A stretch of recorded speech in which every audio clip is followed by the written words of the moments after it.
अबुल हसन मदानी ने हाय मदुदी हजरत इमाम हसन इमाम हुसैन अमसुंग हजरत अब्दुल्ला बिन जाफर रज़ियल्लाहु अन्हुम हज की दमक खोंगसालमी लंबी द मखोय की पोचै अमसुंग चाना थंगनब पोचै पुब उtsiंग अदु मांगखिब मरमदगी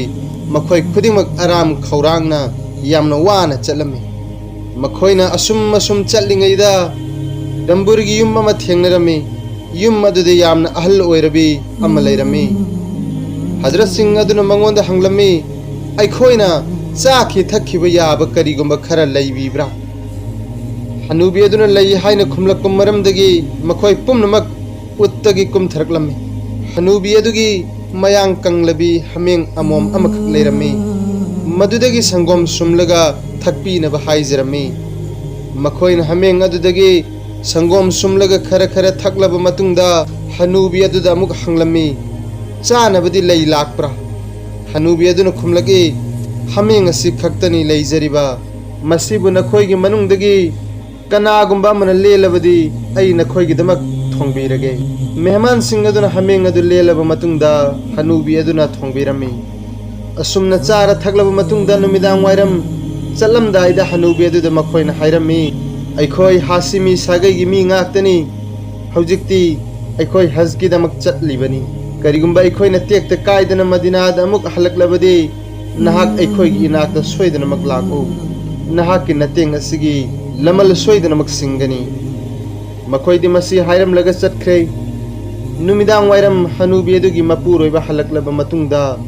हासिमी सागैगी मी सिंग अदुगी वारी लीदुना तहलमी मदु ताबदा हनुबा अदु यामना सावरमी कनानो हायबसु मसक खंगदबा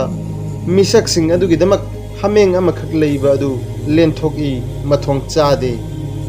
असुमना साउनिंगबा फोंगदोकलब मतुंगदा हनुबा अदुसु तुमिन्ना लैखिरमी मतम खरगी मतुंगदा हनुबा हनुबी अनिमक लैत लाइरगी चैथेंग खांगबा ngamlaktraदुना सूर नोमलगा चरा तानबगी दमकता संथी अमसुंग हमेंग मथी खुल्लगा योलमी मतवसुमना मखोयने हिंगनबगी पांबई ओइरमी नोंगमदे हजरत हसन न युमगी मांगोलदा फमदुना लैरिंगैदा हनुबी अदुना चटखिबौरमी महांगना अंगांग अमा थादुना हनुबी अदु कौहलमी अदुगा मंगोंदा हंगलमी अल्लाह गी बंदे नहाक अइबु खंगलिब्रा महांगना खुमलखी अइदि खंगदे हजरत न हायरगी नंगी हमेंग संगोम थक्खिबा अमसुंग हमेंग अदुमक चाखिबा मेहमान सिंग अदुगी मनुंगदगी अइसु अमनी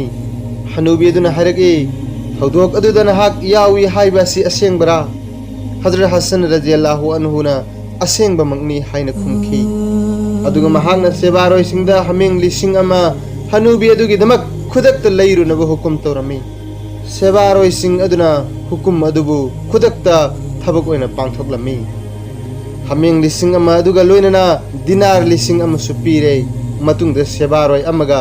लोइनना हनुबी अदुबु महाकी मनावनुपा हजरत इमाम हुसैन रज़ियल्लाहु अन्हु की मनाक्ता थाखिरमी हजरत हुसैन रज़ियल्लाहु अन्हु न हंगलमी अइगी इयामबना करी करी खुदोल पिरकलबगे हनुबी अदुना हमेंग लिसिंग अमगा अमसुंग दिनार लिसिंग अमगा पिरकी हायना खुमजखी इमाम हुसैन रज़ियल्लाहु अन्हु नसु हमेंग लिसिंग अमा अमसुंग दिनार लिसिंग अमा हनुबी अदुदा पिरमी अदुगा हजरत अब्दुल्ला बिन जाफर की मनाक्ता थाखिरमी हजरत अब्दुल्ला बिन जाफर न मचिन मनाव अनीना करी करी पिरकपगे हाइबदु खंगलब मतुंगदा महाकी माइकैदगी हमेंग लिसिंग अनि अमसुंग दिनार लिसिंग अनि पिरमी अदुगा हायरगी नहाकना करिगुंबा अइगा हाना फंगनरमलबदी मसिदगिसु हेना पिरमगदबनी असुमना मयांग कंगलबी हमेंग अमगी महुत्ता हनुबी अदु हमेंग लिसिंग मरी अमसुंग दिनार लिसिंग मरी पुरदुना महाकी मपुरोगी मनाक्ता चटखिरमी।